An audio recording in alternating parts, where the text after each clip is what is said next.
So I want to say welcome to those of you who are here to listen to this panel on domestic violence. And I'm Jane Siegel. I am moderating this panel. I want to introduce briefly our two speakers, Alex Workman and Branko Lobnikar. I'm sure I butchered your last name. So Alex Workman is a PhD student in law enforcement, criminology, and public health. Is that right? All three? Yep. Which is fantastic, at Western Sydney University in Australia. So he is joining us at 6 o'clock in the morning. Thank you for making this effort to get up so early. Happy to Alex be here. is not only a PhD student, he's also co-chair of the Intersectionality in Law Enforcement and Public Health Special Interest Group for the Global Law Enforcement and Public Health Association. And that's very appropriate because his work centers on the intersection of public health, criminology, policing, and human rights, as well as the intersection of the various parts of people's identities. So he will be presenting on an interesting topic today. So I look forward to hearing his presentation, as I do to hearing Branko's presentation as well. So Alex is a PhD student. Branko Lobnikar is a full professor in security studies and head of the Policing and Security Studies Department at the Faculty of Criminal Justice and Security at the University of Maribor in Slovenia. And he's joining us in the evening. It's 9 o'clock there? Indeed, 8 o'clock. 8 o'clock, okay. So, and he was formerly a police officer himself, and he was also a police supervisor. And he's been a consultant and a trainer to numerous associations and government agencies in various subjects relating to policing throughout Europe and parts of Asia. And he recently co-edited a handbook being published by Springer, which is called the Handbook on Policing in Central and Eastern Europe. And he's currently involved in studying police integrity, domestic violence, and de-radicalization. And he's going to be talking about reporting domestic violence to different perceptions by victims of violence in terms of how the response to their reports. So I'm looking forward to his presentation as well. So shall we start with Alex, since you're on the top of my screen? Sure, happy to. And I just want to say before we get started, they'll each be taking about 15 to 20 minutes, and then probably more like 15 minutes, and then we'll leave time for questions and answers. So, Alex. Awesome, thank you, Jane. Okay. Can we all see the PowerPoint? Yep, cool. All right. Welcome, everyone. So as the wonderful Jane said earlier, my name is Alex Workman, and I'm a PhD candidate at Western Sydney University here in Australia. And this is a presentation on an article that I wrote on policing victims of partner violence during COVID-19. And I chose to focus on a qualitative content study on Australian grey literature. The full article is available on the Policing and Society website, and the title is the same. So feel free to have a read of that. So just before I actually get started, it's customary here in Australia. I know we're virtually in Philadelphia at the moment. However, here in Australia, it's customary to give an acknowledgement of the traditional landowners. So I'd just like to acknowledge the Darug, Gundungurra and Tharawal peoples and thank them for their support of Western Sydney University and Greater Western Sydney. I also pay respects to the elders past and present of the First Peoples of Australia. And I'm coming to you from what was traditionally known as Darug land. So another quick thing just before we start, I'd just like to give a little bit of a disclaimer. So I'd just like to say that it is important to note that this presentation in no way seeks to minimise or undermine the fact that most intimate partner violence victims are indeed women. Many LGBTIQ people are, of course, women. This presentation and subsequent publication seeks to question the ways in which intimate partner violence is socially constructed in order to promote and address the experiences of all women, men, and the undefined, so that all humans have the opportunity to be protected from harm, with the hopes that this work will start a conversation about acceptance and inclusivity rather than intolerance and division. To begin, it is critical to reflect on how victims and offenders are socially constructed and represented during COVID-19 pandemic here in Australia, and how they are reported on within grey literature.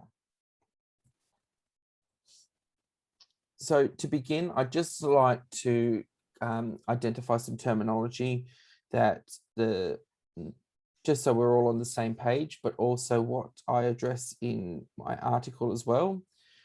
So a cisgendered person is a person that has biologically male or female and chooses to live their life to the fullest based on the gendered identity that aligns with their biological sex at birth. Heterosexual is the identity in which people are attracted to those of the opposite sex. So usually in a binary capacity, male are attracted to female, female are attracted to male. The lesbian, gay, bisexual, transgender, intersex, and queer or questioning is for people who may be same-sex attracted to both sexes. For transgender people, it is they are biologically born one way, and just that their biological sex does not reflect their gendered identity and may transition socially or make a transition physically. So here in Australia, we have a term called COLD, which is to encapsulate culturally and linguistically diverse peoples. So in some places in the world, it is also known as visible minorities. And in the article, I address and theorize the dangerousness and seriousness of how victims and offenders are perceived and responded to here in Australia. So dangerous refers to how dangerous we actually treat the offender, and the seriousness is associated with how serious we take the victim's claims and the subsequent responses that they receive when engaging with formal institutions. So within this article, I found that policing and media is a mutually symbolic relationship. The police now quite commonly use social media as a way of getting people interested and bringing to public attention to certain crimes that may be occurring. But there's also the traditional medias as well. So, newspapers, news programs, and so forth. However, what I found as I was writing this article, that there was a severe lack of diverse media representations. So whether this is inadvertent or not is not a question here. It's just simply lacking. So what we found when we were writing the article and what was being said, it came from a singular narrative, if you will. So we found that for some victims, they are more easily and readily portrayed in Australian media, and that usually comes from a place of white heterosexual women being victims at the hands of white heterosexual men.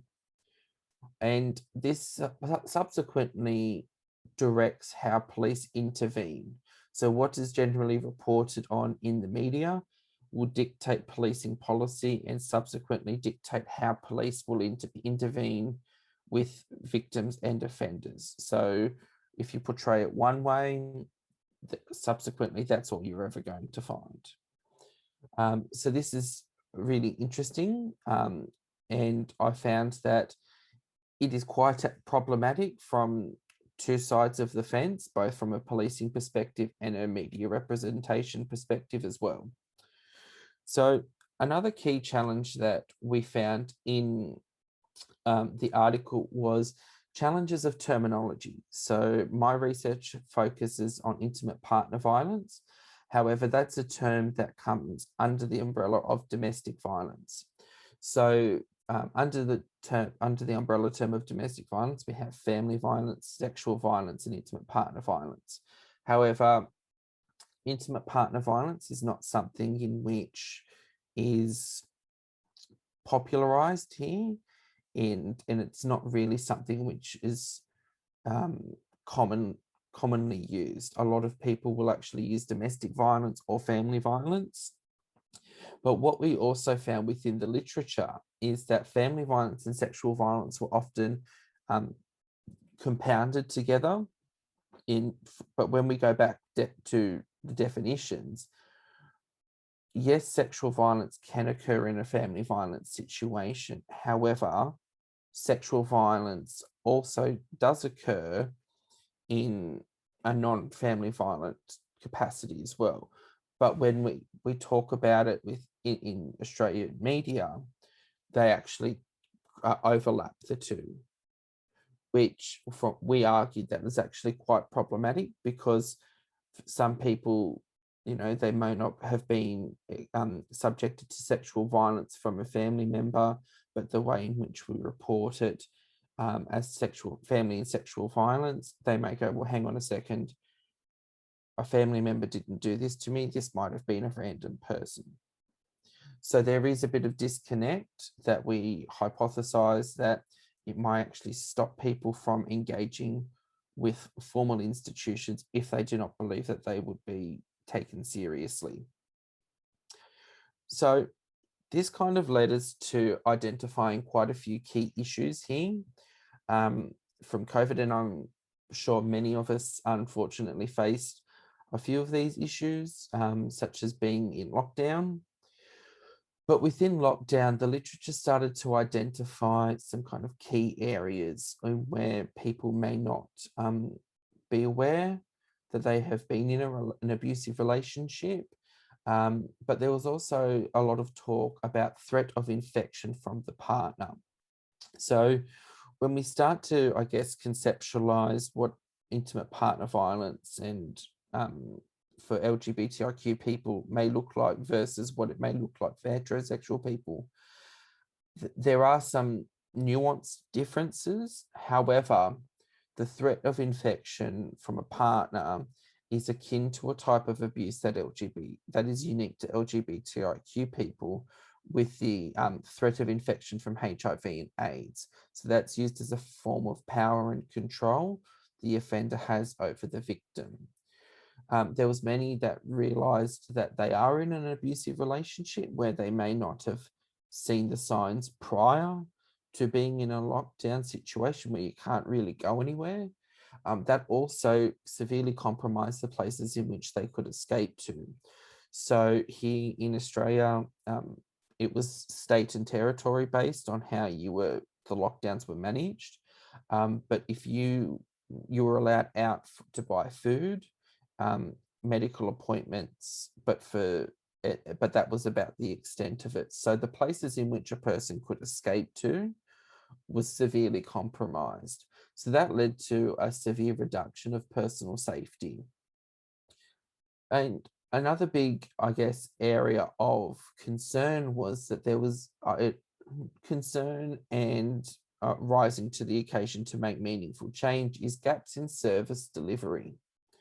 So the support services were ill-equipped at dealing with the crisis, right? So for example, there was an article in the ABC, which is the Australian Broadcasting Commission here, where they identified that a men's helpline service for domestic violence were ill-prepared when men were ringing up and asking for help as they were a victim. Their partner, who may have been female, was physically assaulting them or doing other forms of power and control.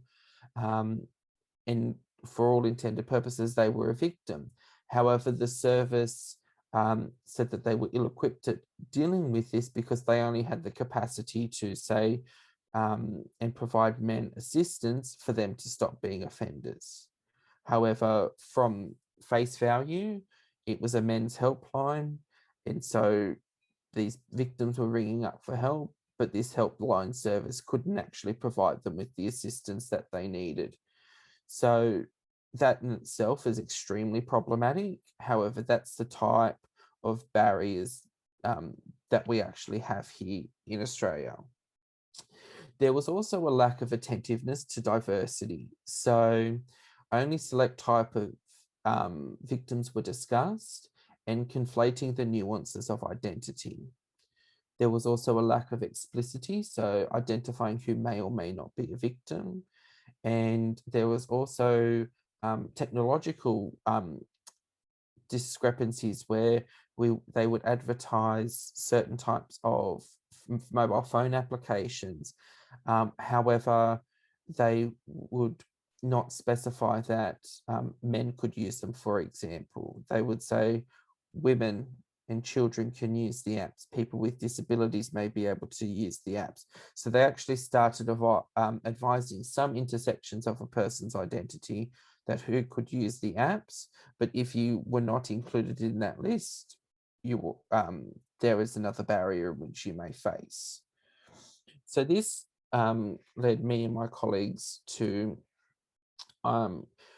theorize that there is a hierarchy of dangerousness and seriousness. So for the following slides are going to break them down based on being women, men, and other terminologies such as transgender, intersex, and non-binary peoples. So for women, from a heterosexual white woman perspective, there was victim recognition. They had media and advocacy awareness campaigns. There was perceived seriousness, so they were taken the most seriously. However, if a heterosexual white woman was the offender, the punishment was least serious. The perceived dangerousness of them being an offender was also taken the least severe. So visible minority women, so that includes Indigenous peoples and religious identities as well. Dominant representation still implies white women only. The perceived seriousness of victimhood was taken under advisement. Their punishment was least serious and taken less seriously for them and their dangerousness. For lesbian women, there's minimal to no discussion. But what was really interesting for their seriousness of being a victim and their dangerousness of being an offender, it's actually considered mutually consensual. So they have both consented to being abusing each other. And unfortunately, and not surprisingly for bisexual women, so bisexual women have the equal capacity to be in a relationship with both male and females. They were not discussed at all, and this may contribute to the fact that bisexual people have to conform if they are in a same-sex relationship or a heterosexual relationship. They actually have to forego their bisexual identity, which contributes to bisexual erasure. So for men, for them being victims, there was minimal recognition. Perceived seriousness of victimhood is very minimal. Offender punishment was the most severe. Perceived dangerousness was the most dangerous. Visible minority, and this is where we start to see some interesting differentiations between visible minority men and women. So from a male victim perspective, they were treated as less serious. However, from being an offender, the punishment and the perceived dangerousness was also the most severe as well. So for gay men, similar to what lesbian women were experiencing, it's also considered mutually consensual abuse.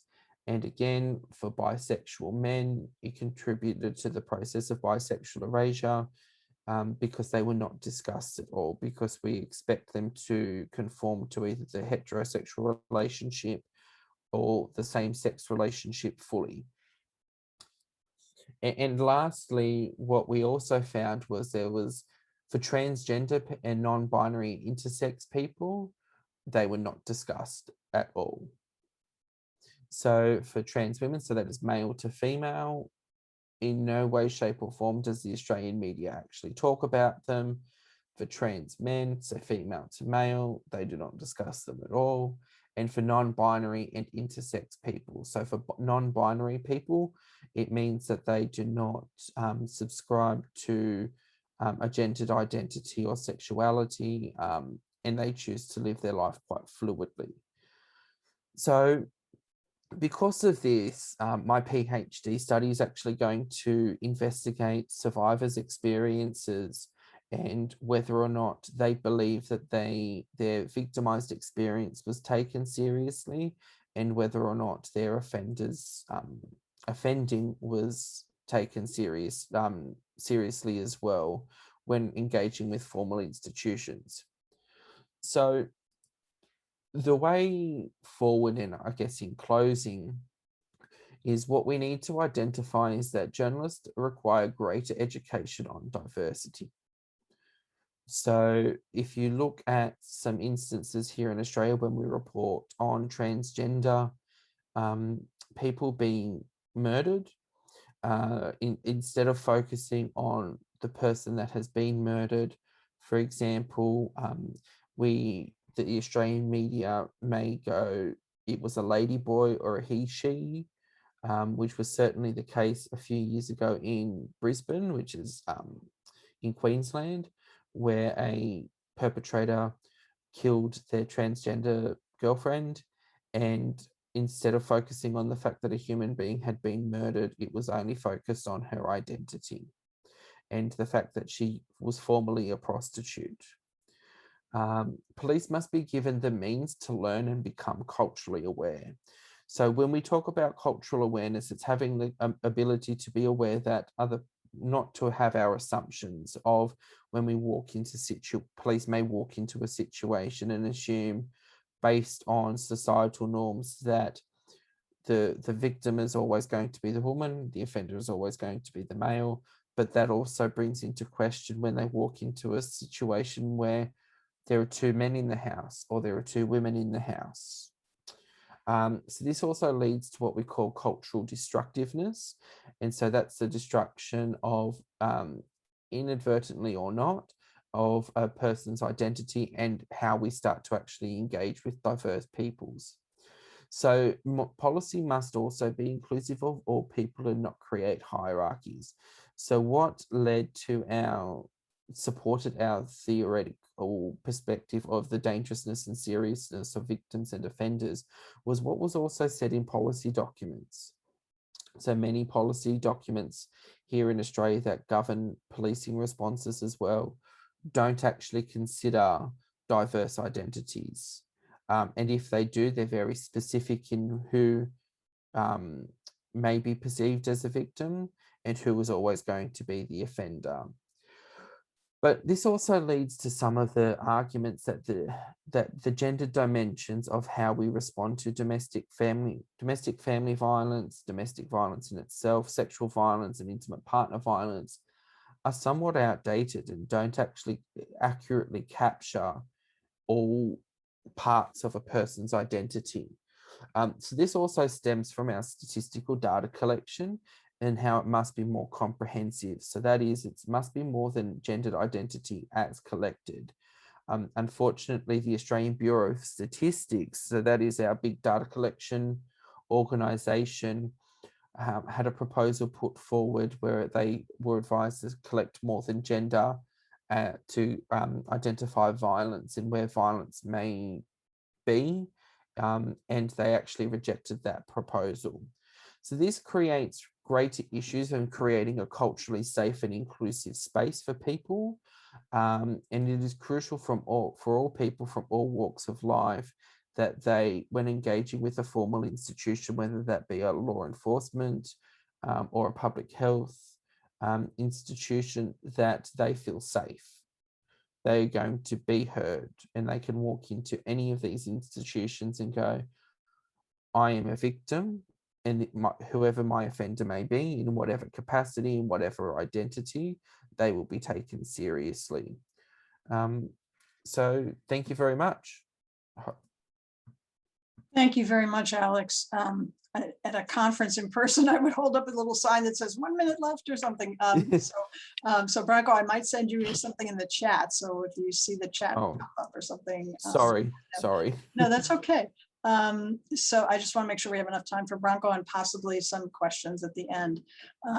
So we'll hold off on questions for Alex until after Branko finishes. So Branko. Thank you very much. I hope you see the slides. Okay. Yeah, you might want to put it on slideshow. Yeah, that's pretty much here. Okay. Is it? Okay. Thank you. Thank you, Jane. Thank you, Alex, for great presentation. I hope I will not disappoint you. My name is Branko Lobnikar. I'm coming from Slovenia. That's a tiny little state, eastern to Italy, southern to Austria, approximately 2 million inhabitants, and we are independent since the beginning of the 90s, so approximately 3 decades. So new kids in the town, as we could say, but we are dealing with the same problems as the rest of the world is dealing, and we at the Faculty of Criminal Justice and Security, we are involved in research of let's say dark sides of the human behavior. And recently the group of our researcher, including myself, we still are involved in one European funded project called Improdova that was dealing with the analysis of the improving the first respondents on domestic violence cases. When we were discussing the improvement of the first responders on the cases of domestic violence, the colleague of mine, younger colleague of mine, Rok Svetic, who is also co-author of this presentation beside the Dr. Kaja Prislan, asked a simple question. We are talking about the victims of domestic violence, but we shall ask them also, if possible, what they think about those who are dealing with their cases.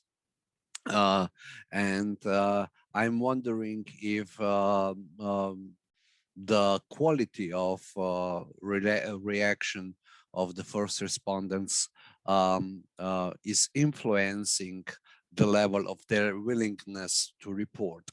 And that was the motivation of the small scale study.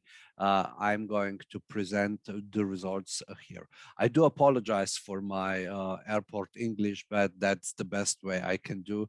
The PowerPoint is uploaded in the conference pages, and at the end of the presentation, there is my email. So for those who are interested in further information, I'm more than open to discuss with you further on.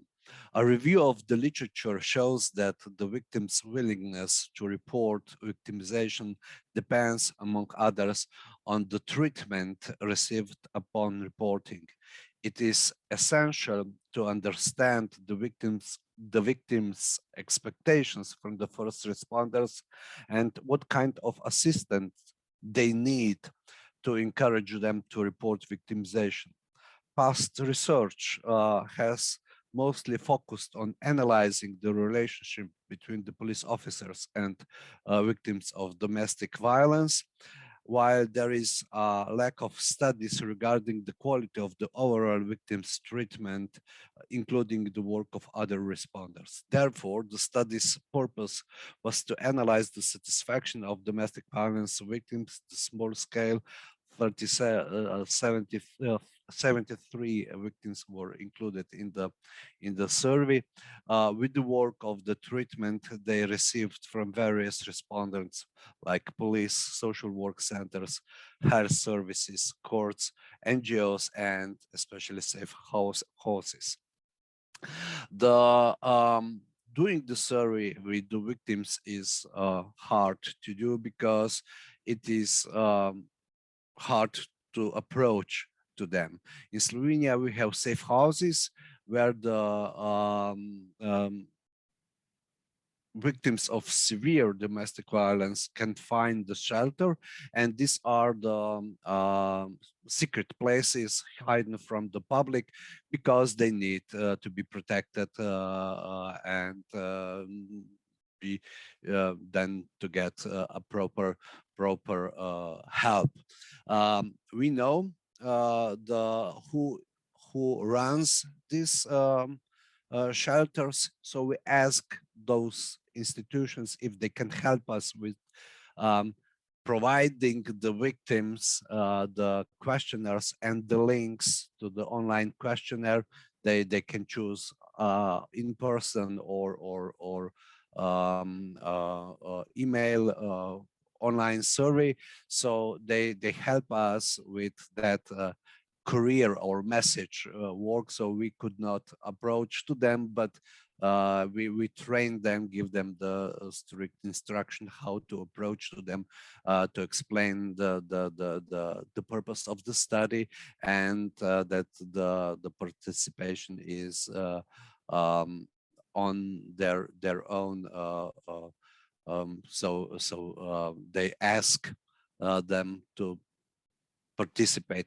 At that time, there were approximately 50 victims in the safe houses, shelters, and the study was conducted in May 2018, and the majority of them, they decided to participate, and some of them they also asked to give them back the results, and also the management of the safe houses was also interested in in um, um,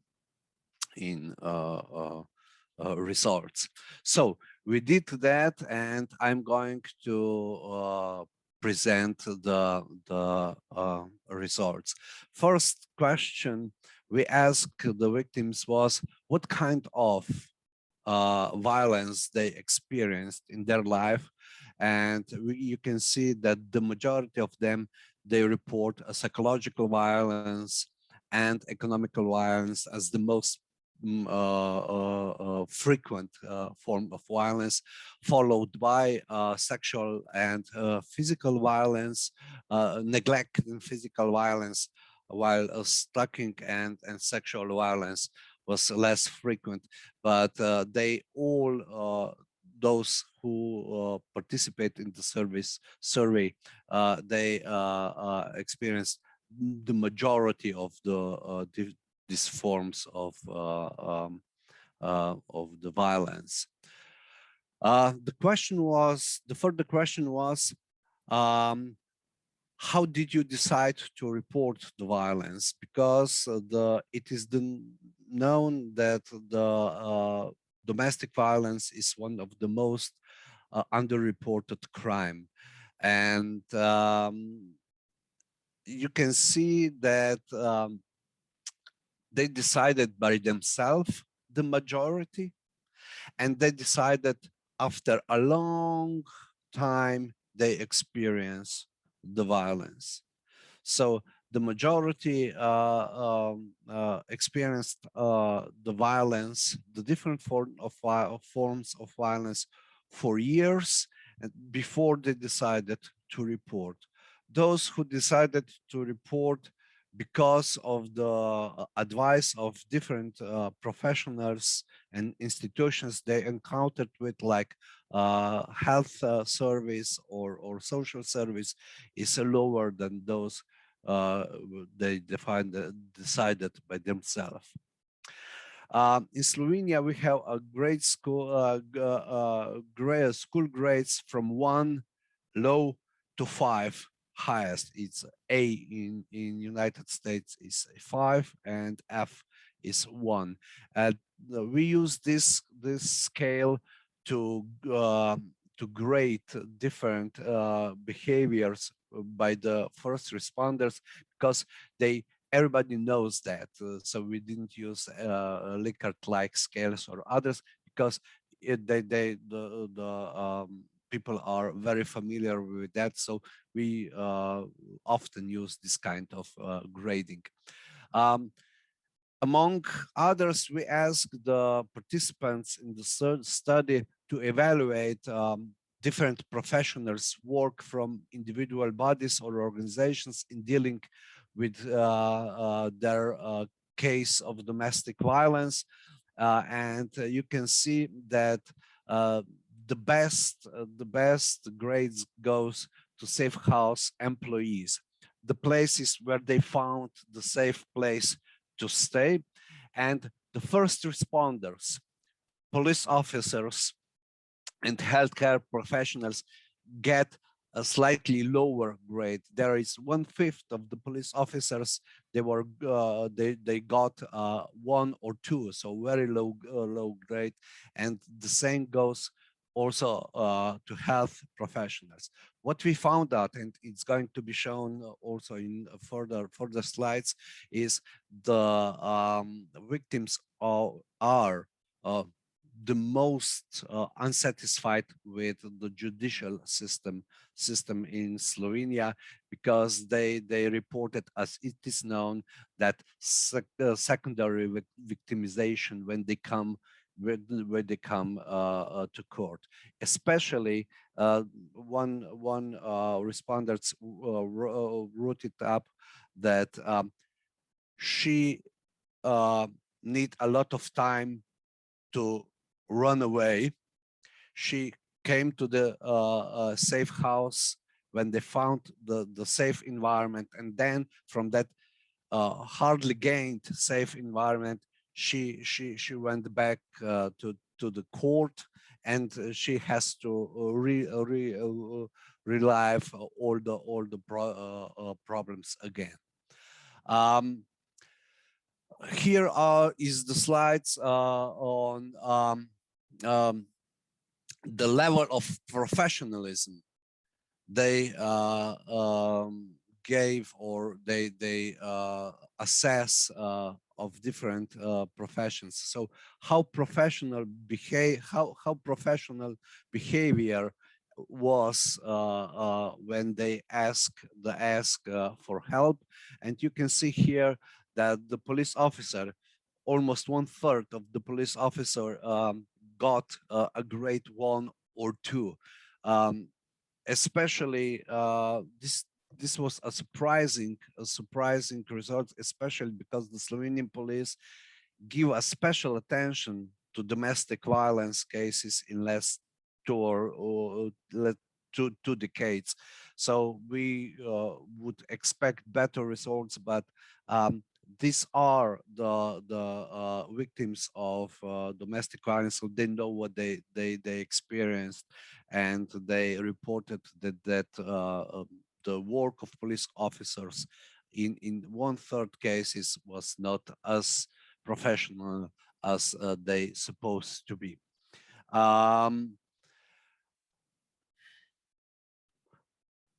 One of the things that the victims would like to have is that they could be heard and understand their situation.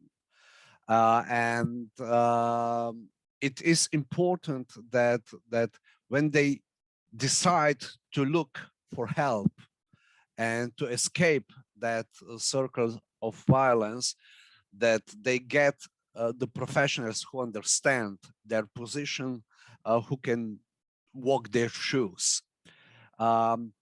The results shows that 1/3 of the healthcare professionals, physicians, do not express the level of understanding they supposed to get from their point of view, followed by police officers and judges.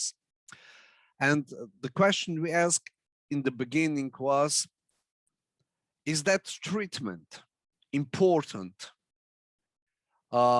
for if the violence will reoccur for next case to be reported, the willingness to be reported?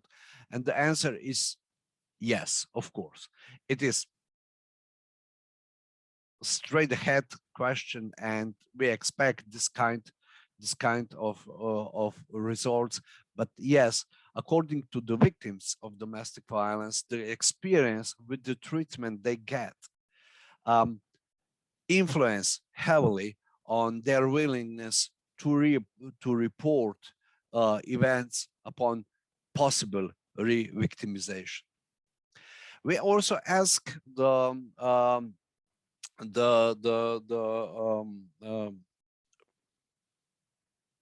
victims what shall be done and who supposed to do something to get a better results, a better society, or lower frequency of domestic violence.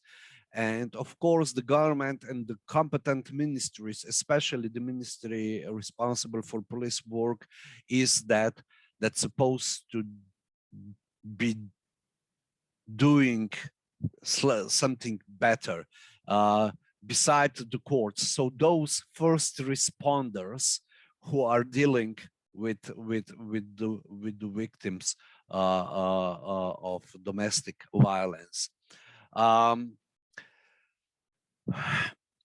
Because they do think that although there are laws, there are procedures, there are campaigns, the victims think that there has to be done more, or more seriously, not only for public relation, but just to do better work. And they think that from the procedure point of view, everything is okay. The implementation is the weaker side, weaker side of the response. So the government, the competent ministries should do more. And when we were doing this study, there was a little time frame when in Slovenia some political parties start to discuss to challenge the Istanbul Convention that's supposed to be a golden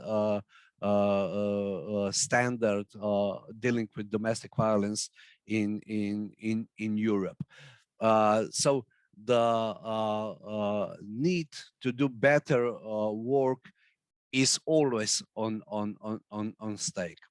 To conclude, the results of this small-scale study, but this were the voices of the victims, shows that there is a lot of work to be done, or that fine-tuning is supposed to take places.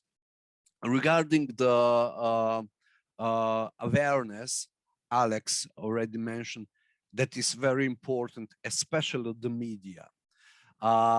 The work of first responders is important, especially that they do understand the situation and that they have the knowledge how to do it.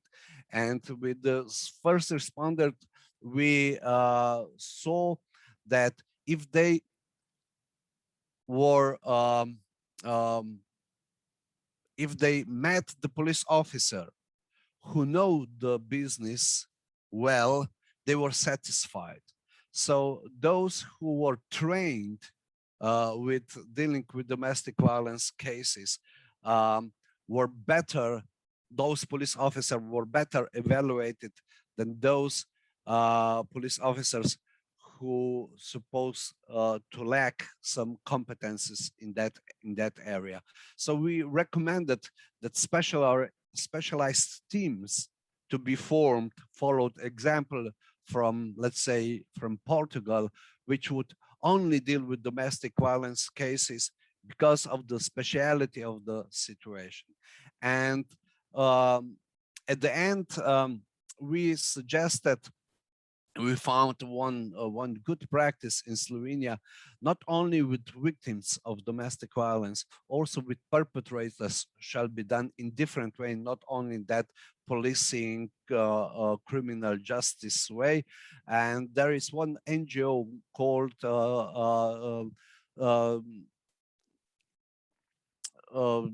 Society for Nonviolent Communication that provides the training for the perpetrators to alter their behavior. So if we put everything that together, the needs of the victims shall be met in better way. It's not a worst case scenario in Slovenia, but there is some place for improvement. Thank you very much for your attention. Thank you so much, Branko. Two really interesting presentations, and people may have questions. Unfortunately, we're just about out of time. And I know that we all had to wait to get into this room because the last session went over, and I don't want to do that to the incoming session. You can reach Branko and Alex via email or through the Huva messaging system if you have questions about their presentations. I know I do, so I'll be in touch. But I really appreciate what both of you have done in calling attention to the needs of victims and some of the changes that need to take place. So, and I see that Pat Griffin has posted a thank you for a great panel presentation to both of you. Really well done. So I appreciate it. And thank you again, Alex, for getting up so early in the morning. That's all good. Happy to do it. And good luck with your flooding over there in Australia. And thank you all for coming, all the attendees. We really appreciate you being here. And thanks to Sarah and Eli for their support. Definitely. Thank you, Jay. Thank you. And thank you, Sarah and Eli, for helping me today. All the best. Thank you. Thank you so much. Thanks, Enjoy the guys. rest of the conference. Bye. Bye. Bye. Have a Everybody great have a one. good day. Bye. Bye.